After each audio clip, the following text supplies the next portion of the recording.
અંબાજી ગબ્બર 51 શક્તિપીઠ પરિક્રમા મહોત્સવ પૂર્ણ થયો. અંબાજી મંદિર ટ્રસ્ટ દ્વારા 3 દિવસ પરિક્રમા મહોત્સવના આંકડા જાહેર કર્યા.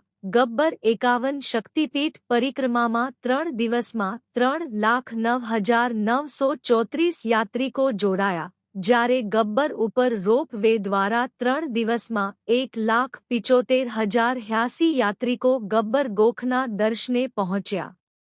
આમ ગબ્બરની 3 દિવસમાં કુલ 5,01,398 શ્રદ્ધાળુએ મુલાકાત લીધી.